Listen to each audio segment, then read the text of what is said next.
भाजपा प्रदेश अध्यक्ष दिलीप जायसवाल का press conference. कहा, बीजेपी के द्वारा अटल बिहारी वाजपेयी की 100वीं जन्म जयंती समारोह पूरे देश में मनाया जाएगा और सुशासन दिवस के अवसर पर 1 वर्ष तक लगातार विभिन्न कार्यक्रम के माध्यम से मनाया जाएगा, जिसकी शुरुआत 25 दिसंबर को प्रदेश कार्यालय से शुरुआत होगी, जिसके बाद बिहार के तमाम बूथों और मंडल स्तर पर कार्यक्रम आयोजित किया जाएगा और कार्यकर्ताओं के द्वारा सुशासन यात्रा निकाला जाएगा।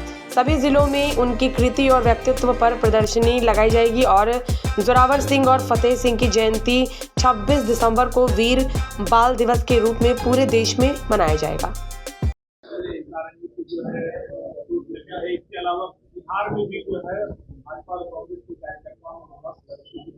देखिए, मैं बताता हूं, कल जो संसद में घटना घटी है बहुत ही दुर्भाग्यपूर्ण है। प्रतिपक्ष के नेता राहुल गांधी जी कुछ ज्यादा ही बेचैन हो गए हैं। सत्ता की भूख उनके इंसानियत और मानवता को तार तार कर दिया है। सत्ता में आने के लिए कुछ लोग इतनी बेचैनी पूरे देश दुनिया के सामने दिखा रहे हैं कि देश विरोधी ताकतों से भी हाथ मिलाने का काम करते हैं और संसद के अंदर एक बुजुर्ग सांसद को भी धक्का देने का काम करते हैं। तो कल का जो घटना है बहुत दुर्भाग्यपूर्ण है। राहुल गांधी को इसके लिए माफी मांगना चाहिए। ये शर्मनाक घटना उन्होंने संसद के अंदर किया है और उनके ऊपर दिल्ली थाने में जो है केस भी हुआ है और मुझे पूरा विश्वास है कि उनको कानून जरूर सजा देगी और वो जेल के सलाखे के अंदर होंगे।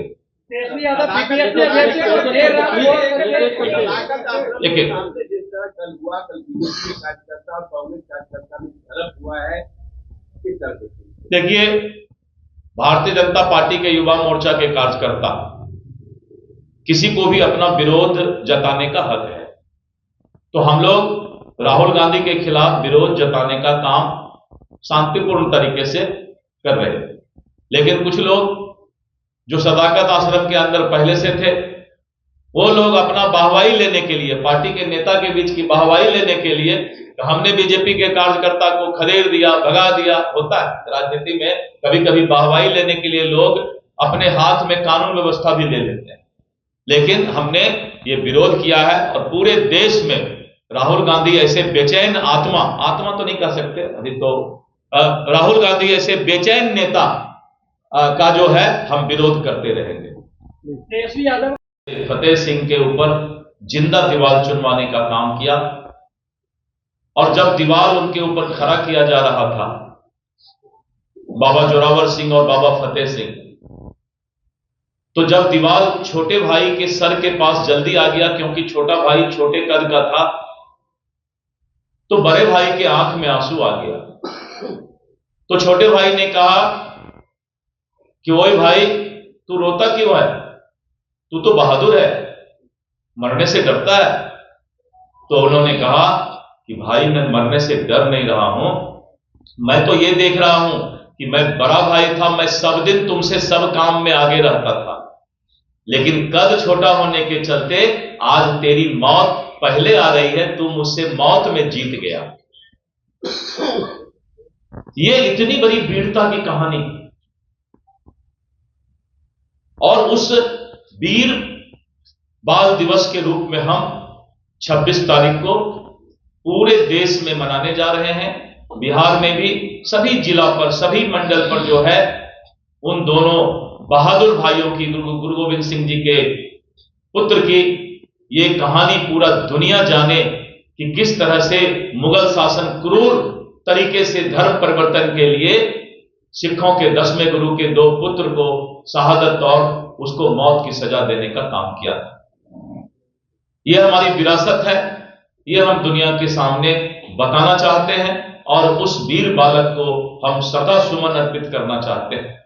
इसके लिए पटना साहिब में और सभी जिला मुख्यालय पर, मंडल मुख्यालय पर ये निकाला जाएगा, उनके स्मरण में श्रद्धांजलि जो है सभा किया जाएगा और हम पूरे देश दुनिया के सामने उनके बहादुरी की गाथा बताने का काम करेंगे।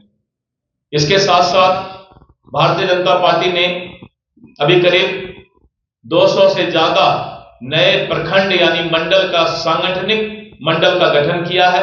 वहां भी हम इसको उस नए मंडल पर भी, जहां हमारा नया मंडल का गठन हुआ है, उस पर भी इस कार्यक्रम का आयोजित करेंगे। भारतीय जनता पार्टी ने 38 प्रशासनिक जिला जो बिहार में है, वहां पर मेरा 45 संगठन का जिला था।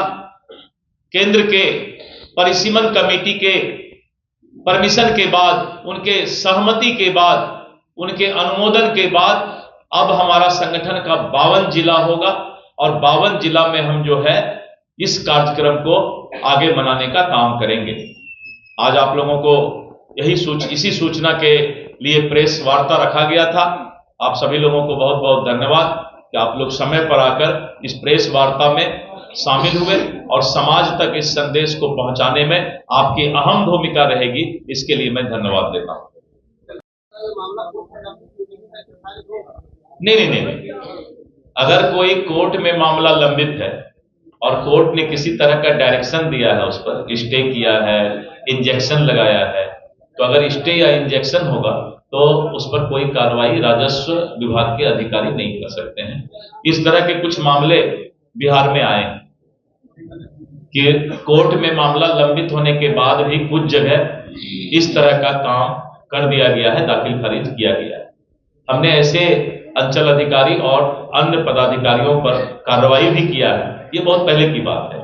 तो इसीलिए इन सब चीजों पर मेरी नजर पूरी तरह से है। सर, एक सवाल है, हाल के दिनों में क्यों कॉल करके कह रहे हैं कि हम आपके साथ हैं, युवाओं के साथ हैं और बीपीएससी को अपना फैसला बदलना होगा और पूरे बिहार में फिर से वापस। देखिए, मैं बताता हूं, जब बिहार में अभी बाढ़ आया और बाढ़ के समस्या से त्राहिमाम पूरे बिहार के अंदर मचा हुआ था, तो उस समय तेजस्वी यादव विदेश घूम रहे थे और उनको जब यहां से उनके परिवार वाले, पार्टी वाले ने खबर किया, उसके बाद भी बाढ़ पीड़ित के लिए उनके पास ना तो कोई एक बूंद आंसू था और ना ही उनके लिए कोई समय निकाला था।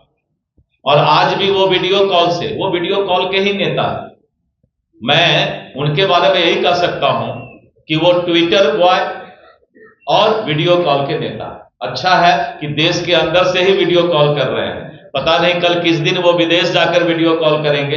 ये भी बीपीएससी के छात्रों को समझना होगा कि उनको कोई भी न्याय अगर मिल सकता है तो वो सरकार ही दे सकती है। तेजस्वी यादव तो आज यहां है, पता नहीं कल कहां विदेश निकल जाएंगे, तो बेचारे को बीच मझधार में छोड़कर चले जाएंगे।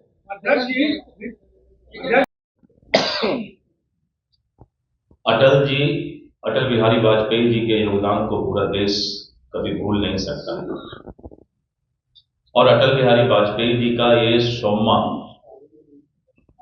जन्म जयंती मनाया जा रहा है और 100 वर्ष पूरा होने के लिए इस कारण पार्टी ने ये फैसला लिया है कि हम सुशासन दिवस के रूप में अटल जी के जयंती को 1 वर्ष तक लगातार विभिन्न कार्यक्रम के माध्यम से मनाएंगे और पूरे देश में भारतीय जनता पार्टी और भारतीय जनता पार्टी एनडीए की जहां सरकार है, पूरे देश के अंदर 1 वर्ष तक इस सुशासन दिवस को विभिन्न कार्यक्रमों के माध्यम से मनाएगी और इसके लिए इसकी शुरुआत 25 दिसंबर को अटल जी के जयंती के अवसर पर प्रदेश कार्यालय से हो रहा है। आप सभी उस दिन आमंत्रित हैं और अटल जी के जो योगदान रहे हैं, जो सहृदय थे, कवि भी थे और उनकी कविता भी आज पूरे देश में और दुनिया में पढ़ी जाती है, तो सारे चीजों पर पूरे स्कूल में, कॉलेज में, विश्वविद्यालय में अटल जी की जयंती 1 साल मनाई जाएगी। दूसरा कार्यक्रम 26 दिसंबर को वीर बाल दिवस के रूप में प्रधानमंत्री नरेंद्र मोदी जी ने यह घोषणा किया था कि हम 26 दिसंबर को वीर बाल दिवस के रूप में मनाएंगे। सिखों के 10वें गुरु का जन्म इसी पटना साहिब में हुआ था और आज तख्त हरमंदिर साहिब, पटना साहिब, सिखों के 10वें गुरु गुरु गोविंद सिंह जी, जिनको माता गुजरी जी ने, उनकी मां ने यहीं पर जन्म दिया था और पूरे दुनिया के सिख आज तख्त हरमंदिर साहिब में गुरु महाराज का दर्शन करने आते हैं, मत्था टेकने आते हैं। और उन्हीं के 10वें गुरु के 2 बहादुर वीर पुत्र साहिबजादे बाबा जोरावर सिंह और साहिबजादे बाबा फतेह सिंह, जिसको कि मुगल शासन ने धर्म परिवर्तन के लिए, इस्लाम धर्म कबूल करने के लिए उनको बाध्य किया, लेकिन उन्होंने कहा कि हम मरना पसंद करेंगे, शहीद होना पसंद करेंगे, लेकिन हम अपना धर्म परिवर्तन नहीं कर सकते। और वैसे वीर बाल पुरुष छोटे से उम्र में 7-8 साल 9 साल के उम्र में ही उस क्रूर शासक ने जिंदा उनको जो है उनके ऊपर दीवार चुनवा देने का और मौत का सजा देने का काम किया। दुनिया भूल नहीं सकती कि जिस तरह से मुगल शासन ने क्रूरता के साथ सिखों के 10वें गुरु गुरु गोविंद सिंह जी के दोनों पुत्र लगातार अपराधी घटनाएं बढ़ रही हैं, आप किस तरह से देखते हैं? देखिए, मैं बताता हूं, कानून अपना काम करती और कानून के सामने कोई भी अपराधी बचकर नहीं रह सकता है। और जो अपराध या अपराधी हैं बिहार के अंदर, उनके अंदर कानून का डर है। और आप निश्चित रहें कि अजय राय हो चाहे कोई भी अपराधी इस बिहार के अंदर अगर दुस्साहस या अपराध करने का प्रयास करेगा, उसको कानून अपने दायरे में लेकर के उसको सजा दिलाने का काम करेगा।